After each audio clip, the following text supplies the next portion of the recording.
আপনার কি মাংসপেশি শুকিয়ে যাচ্ছে? বিষয়টি নিয়ে আপনি খুবই উদ্বিগ্ন? তাহলে এই ভিডিওটি আপনারই জন্য। যদি আপনার মাংসপেশি শুকিয়ে গিয়ে থাকে তাহলে আপনাকে এখনই সিরিয়াস হতে হবে। আমি ডক্টর জামান পক্ষ থেকে আপনাদের স্বাগত জানাচ্ছি। তো মাংসপেশি শুকিয়ে যাওয়া বা মাংসপেশির ক্ষয় বয়স্ক ব্যক্তিদের মধ্যে সাধারণত আমরা বেশি দেখতে পাই। তবে এটা বর্তমানে যারা ইয়াং জেনারেশন আছেন তাদের মধ্যেও আমরা দেখতে পাচ্ছি বা এদের মধ্যেও কিছুটা দৃষ্টিগোচর আমাদের হচ্ছে।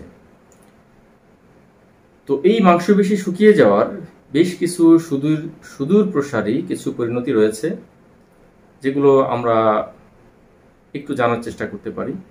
প্রথমত এটি আমাদেরকে প্রতিবন্ধী করে তুলতে পারে, এটি আমাদের গতিশীলতা কমিয়ে দিতে পারে এবং আমাদের কার্যকারিতা, প্রতিদিনের যে আমাদের কার্যকারিতা আছে সেটাকে কমিয়ে দিতে পারে।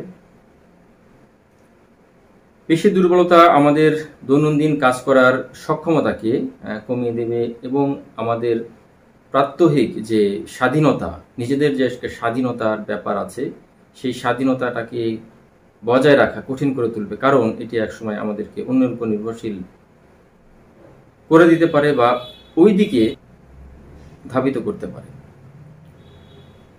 এটি আমাদের মাংসপেশির ভারসাম্য নষ্ট করতে পারে এবং আমাদের আঘাতের ঝুঁকি বাড়িয়ে দিতে পারে। দ্বিতীয়ত হচ্ছে এটি আমাদের জীবনমান হ্রাস করে দিতে পারে।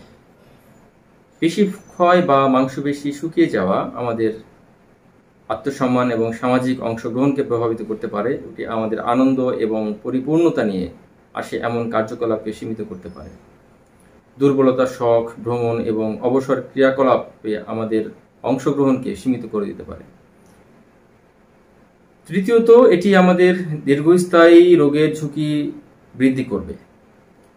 যারা সাধারণত মাংসপেশি শুকিয়ে যাওয়ার সমস্যার মধ্যে আছেন তাদের ডায়াবেটিস, হার্টের অসুখ এবং অস্টিওপরোসিস, যেটি আমাদের অস্থিকে দুর্বল করে দিতে পারে। অস্টিওপরোসিস মূলত আমাদের হাড়ের ক্যালসিয়ামকে কমিয়ে দেয় এবং এর ফলে আমাদের হাড় অনেক বেশি ঝুঁকিপূর্ণ হয়ে যায় এবং এটা একসময় অল্প আঘাতেই ভেঙে যাওয়ার একটা সম্ভাবনা তৈরি করে।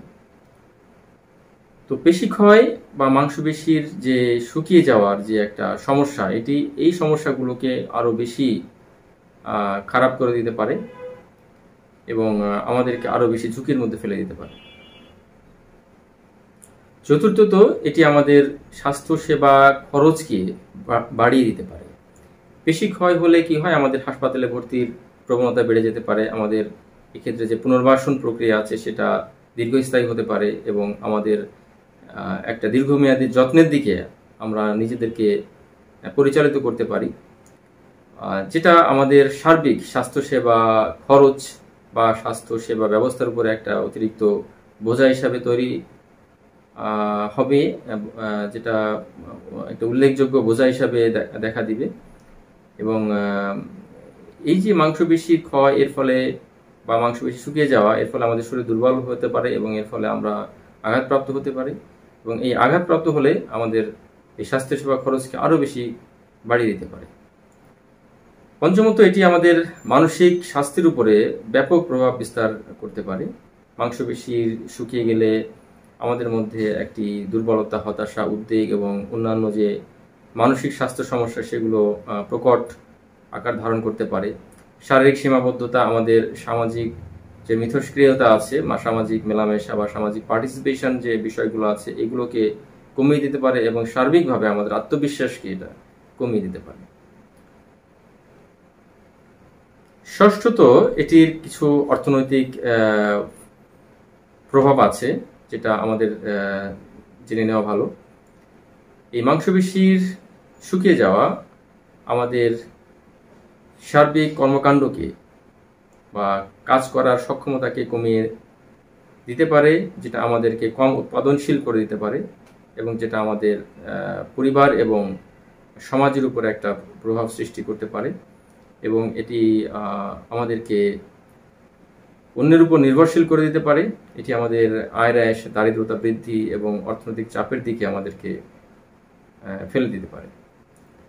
তো আসলে এই মাংসপেশি শুকিয়ে যাওয়ার পেছনে বেশ কিছু ফ্যাক্টর বা বেশ কিছু কারণ কাজ করতে পারে। প্রথমত হচ্ছে বার্ধক্য। মানুষ বয়স হয়ে গেলে স্বাভাবিকভাবে আমাদের মাংসপেশি শুকিয়ে যেতে পারে। 2 নম্বর হলো যে নিষ্ক্রিয়তা।